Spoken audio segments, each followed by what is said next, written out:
मेरे प्यारे देशवासियों, आज हम जिस विषय पर चर्चा करने जा रहे हैं बहुत ही महत्वपूर्ण विषय है। इसलिए आप सबसे निवेदन है कि आज के इस वीडियो को आप शुरू से अंत तक अवश्य देखें। अच्छा लगे तो अपने सगे संबंधियों के बीच अवश्य शेयर कर उन्हें भी पारिवारिक शांति, सुख, संतुष्टि और समृद्धि के लिए प्रोत्साहित करने की आवश्यकता पर बल दें और उनके बीच में शेयर करें।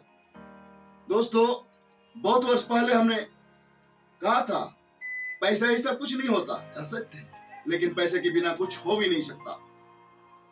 दूसरी बात है, हमने अपने स्क्रिप्ट पर लिखवाई थी कि अच्छे दिनों में बहुत सारे दोस्त मिल जाएंगे। सच ये है कि बुरे दिनों में सिर्फ आपके द्वारा बचत किया गया धन ही काम आएंगे। जी हाँ मित्रों, विगत 2 वर्षों से कोरोना जैसे महामारी और प्राकृतिक आपदाओं ने जिस तरह पूरे दुनिया को हिला रखा है, उससे जूझते हुए हम जितना आगे बढ़ने की कोशिश कर रहे हैं और 30 अक्टूबर को हम लोग प्रत्येक वर्ष की भांति इस वर्ष भी विश्व बचत दिवस के रूप में मनाने के लिए प्रस्तुत है। तो बचत क्यों? बचत किसके लिए? बचत क्या है? बचत की आवश्यकता क्या है? बचत हम किस जगह पर करने पर हम ज्यादा सुरक्षा महसूस कर सकते हैं? बचत का प्रतिफलन ज्यादा मिल सकता है? इन सारे विषयों पर आत्ममंथन की जरूरत है। आय कम होने के बावजूद भी मित्रों, हमें बचत और निवेश करना नितांत आवश्यक है। ये बात हम नहीं, कोरोना ने बता दिया। जिन लोगों ने बचत करके रखा था पहले से, कोरोना काल में किसी के सामने हाथ फैलाने की जरूरत नहीं पड़ी। लेकिन जिन लोगों ने बचत नहीं करके रखा था, उनको किन किन दुविधाओं और सुविधाओं से गुजरना पड़ा, ये किसी को बताने की जरूरत नहीं है। सबक लेने की जरूरत है। आज हम बहुत कुछ सीख रहे हैं कोरोना काल से। आय करने के विभिन्न पहलुओं पर भी ध्यान देना होगा। सिर्फ इनकम के एक ही रास्ते से काम चलने वाला नहीं है। साथ ही साथ इनकम को टोटल खर्च में बदलने से क्या क्या हो सकता है, इसके बारे में भी हम लोगों ने देख ही चुका है। तो ऐसे स्थिति में हमें बचत के बारे में कुछ आत्ममंथन की जरूरत है। और हम बचत कैसे, कहाँ करें, कब करें, कितना करें, इन सारी चीजों को जानकारी और उस पर हमको विशेष फोकस करना है। विश्व बचत दिवस से वर्ल्ड सेविंग्स डे प्रत्येक वर्ष 30 अक्टूबर को मनाया जाता है। इसका मूल उद्देश्य हम अपने संकटकालीन और आपातकालीन स्थितियों से बचने के लिए के सेक्टर है, जिसमें हम अपने आमदनी में से कुछ पैसे को बचत करके और उसमें रख रखे होते हैं। तो आने वाले समय में कभी भी किसी तरह का कोई असुविधा होता है तो उसको हम काम में ला करके और अपने उन सपनों को पूरा करते हैं, उन असुविधाओं से बचते हैं।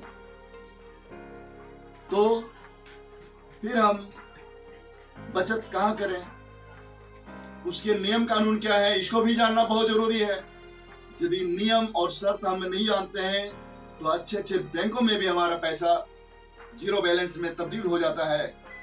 दोस्तों, यदि हम प्रत्येक बार निर्दिष्ट समय पर लेन देन नहीं करते हैं, यदि बैंक का मिनिमम बैलेंस मेंटेन नहीं करते हैं क्वार्टरली या ईयरली, तो बैंक वाले भी हमें हमारे रखे हुए पैसे को धीरे धीरे शून्य की ओर ले जाते हैं।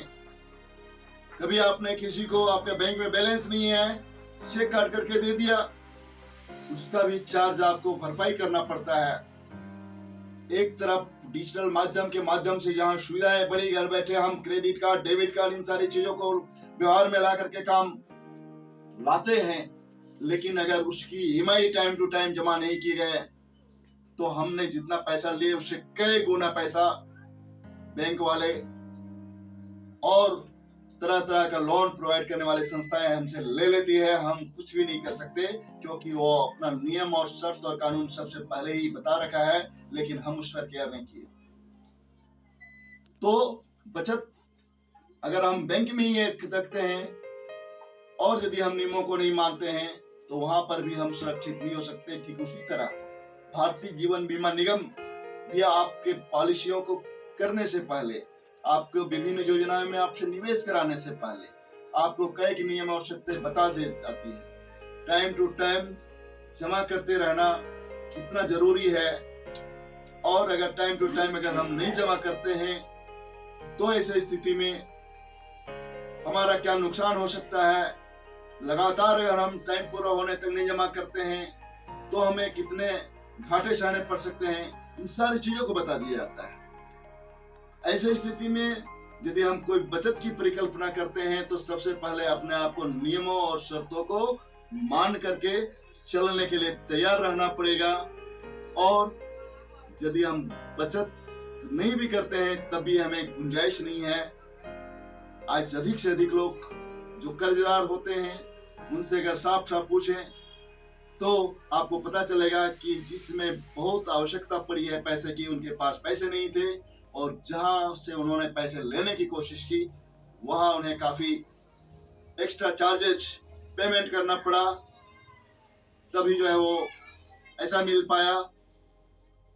तो ऐसी स्थिति में बचत के लिए जो विश्व बचत की परिकल्पना जिन संस्थाओं ने ली और विश्व बचत दिवस मनाने के लिए हम सबको बताया, उनको जितना भी धन्यवाद ज्ञापन किया जाए, जितने भी आभार प्रकट किए जाए, कम होगा। अब मैं आप सबको ज्यादा कुछ नहीं बता करके, ये सारी बातें आप भी जानते हैं। मेरा एक उद्देश्य आपके अंदर में जो बातें दबी हुई है उसको उजागर करना है। और आप चूंकि यहाँ पर अपने इनकम में से बचत करने के लिए पहले पैसे को निवेश करना पड़ता है, इसलिए काफी लोग अपने इस काम को करने में आज कल परसों करते करते वर्षों देर लगा देते हैं, और जब हमें जरूरत पड़ती है सही समय पर उसमें हमें पैसे नहीं मिल पाते हैं। तो मेरा एक ही उद्देश्य है कि आप सबको इस विषय में प्रोत्साहित करें। कुछ लोग चाहते हैं हम अपना बचत करते हुए और करोड़पति बन जाए, लखपति बन जाए, तो सोचने से काम नहीं चलता दोस्तों। इसके लिए हमें परिकल्पनाएं लेनी पड़ती है। तो वर्ल्ड सेविंग्स डे पर हम अपने जीवन के विभिन्न पहलुओं के साथ हमारा जो देश है उसके बारे में आपको बताना चाहेंगे। हमारा जीवन क्या है?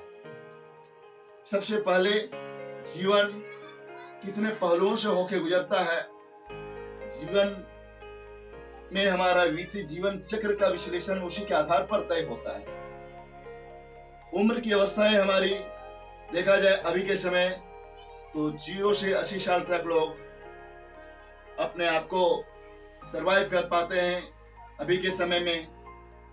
और इसको अगर हम बीती विश्लेषण के आधार पर ध्यान दें तो इसको हम 4 भागों में बांट सकते हैं।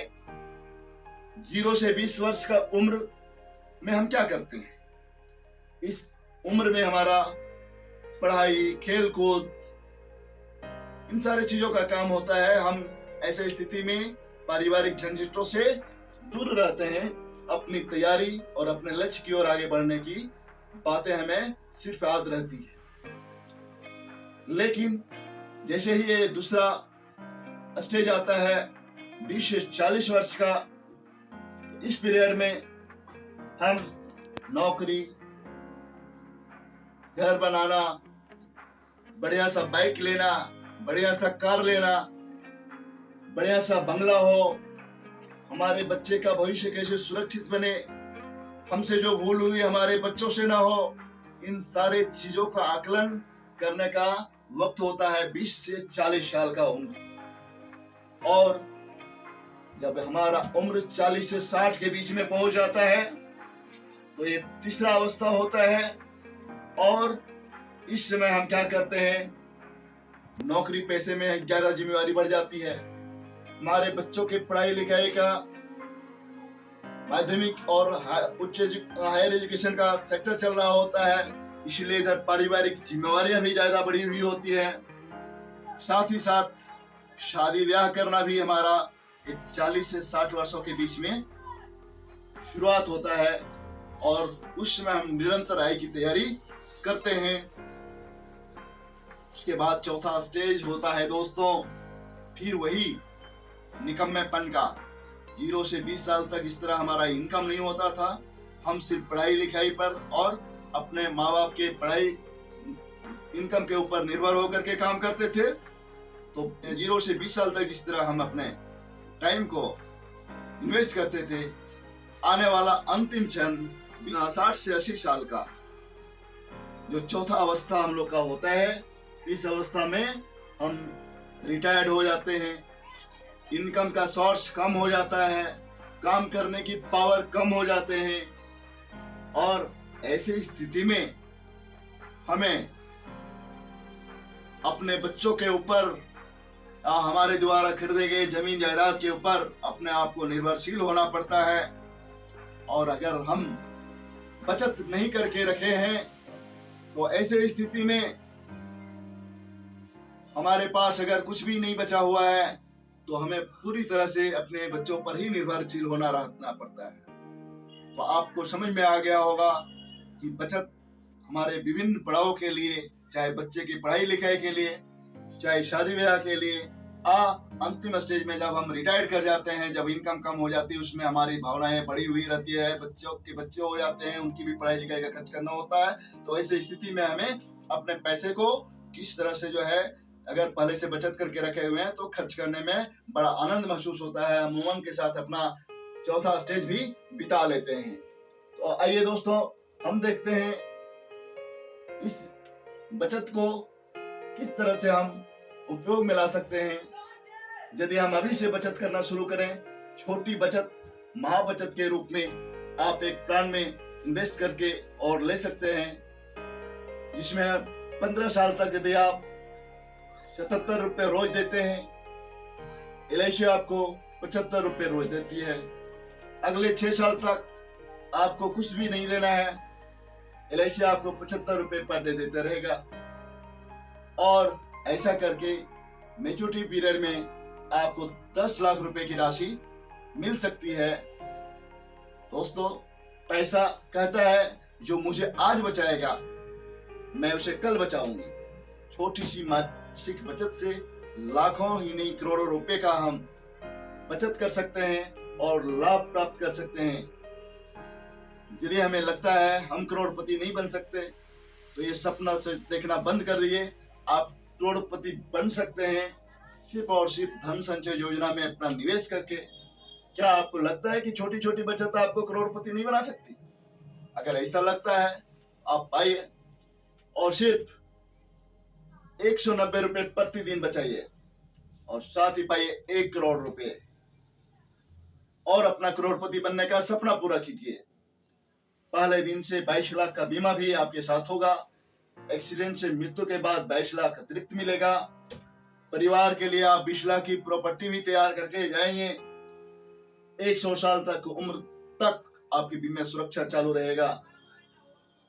तो दोस्तों, आप कम बचत करके भी ज्यादा लाभ प्राप्त कर सकते हैं। लखपति, करोड़पति और जो बनना चाहें बन सकते हैं। आज के वीडियो में बस इतना ही। बचत के प्रति अपना मनोयोग लगाएं, इनकम को बढ़ाने के लिए, और इनकम बढ़ा करके अपने बचत को परिपक्व बनाएं, ताकि अपनी परिपक्वता पर हमें किसी के सामने हाथ फैलाना ना पड़े। एक बात स्पष्ट जो है अंतिम में बताना चाहूंगा, आप विश्व बचत दिवस, विश्व युवा दिवस, विश्व शांति दिवस, विश्व नशा दिवस, नशा निरोधक दिवस, ये सारी चीजें देख पाते हैं, लेकिन विश्व आय दिवस कहीं नहीं दिखाई देगा, क्योंकि आय हमें प्रतिदिन प्रतिक्षण करते रहना है और अपने इनकम में से ही बचत करके अपने भावी पीढ़ियों को और अपने सपनों को पूरा करना है। जय हिंद, जय भारत। अगर आपके ये वीडियो पसंद आए तो आप देखें, अपने शरीर संबंधियों को शेयर करें। मेरा सारा वीडियो अगर आप जानना चाहेंगे जीवन क्या है, जीवन चक्र क्या है, जीवन बीमा क्यों, जीवन के और विभिन्न पहलू क्या है, इसके बारे में विस्तृत जानकारी चाहते हैं तो हमारा YouTube channel family welfare consultant team को अवश्य सब्सक्राइब करें, ताकि नए नए और वीडियो जो आपके बीच में आते रहेंगे आप इत्मीनान से जब भी फुर्सत मिले देख सकें।